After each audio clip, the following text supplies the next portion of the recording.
Hi guys, మళ్ళీ మరొక వీడియోతో మళ్ళీ మీ ముందుకు వచ్చేస్తాను. మ్యారేజ్ లైఫ్ లో థర్డ్ పర్సన్ ఎంటర్ అయితే ఏమవుతుంది, లాభం ఏంటి, నష్టం ఏంటి అనేవి అన్ని కూడా మనం చూసేద్దాం. ఓకేనా గైస్? ఇవాళ టాపిక్ లోకి వచ్చేటప్పటికి మ్యారేజ్ లైఫ్ లో థర్డ్ పర్సన్ వస్తే ఏమవుతుంది, అసలు మ్యారేజ్ అంటే ఏంటో ముందు చూద్దాం. ఇద్దరి కలయిక వల్ల కలిగేది మ్యారేజ్ అంటే కాదు.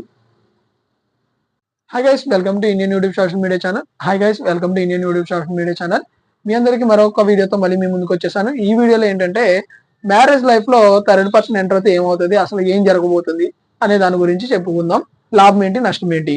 ఓకేనా? ఫస్ట్ స్టార్టింగ్ లోకి వచ్చేటప్పటికి అసలు మ్యారేజ్ అంటే ఇది అంత పెద్ద సీరియస్ విషయం, వివాహం లాంటిది. అసలు ఇద్దరి జీవితాలు కలియక మ్యారేజ్ అంటే రెండు కుటుంబాల యొక్క కలియక, జీవితం అంతా ప్రయాణించే ఇక్కడ థర్డ్ పర్సన్ ఎంటర్ అవుతే ఏమవుతుంది, నష్టాలు. భార్యాభర్తల మధ్య మాటలు తగ్గిపోవడము, ఒకరు చెప్పిన మాట ఇంకొకరికి వక్రీకంగా వెళ్ళడము, తర్వాత కుటుంబంలో గొడవలు పెరగడము, డైవర్స్ దాకా వెళ్ళే అవకాశాలు ఉంటాయి. అసలు నిజాన్ని చెప్పమంటే భార్యాభర్తల మధ్య ఉండాల్సింది విషయాలు బయట వ్యక్తులకు తెలియకూడదు. రిలేషన్షిప్ అనేది బలహీనపడుతుంది. ఓకే, ఇది నష్టాలు. లాభాలు వచ్చేటప్పటికి జంటకు నిజంగా సలహా ఇచ్చేవాడు పెద్దవాడై ఉండాలి.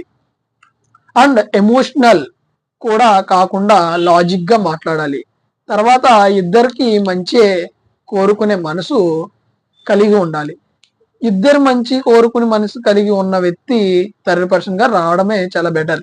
ప్రతి విషయంలో థర్డ్ పర్సన్ అవసరం. అంటే మీకు మీ మ్యారేజ్ లో చేతిలో, అంటే మీ చేతిలో ఉండదు, ఇతరుల చేతుల్లోకి వెళ్ళిపోతుంది.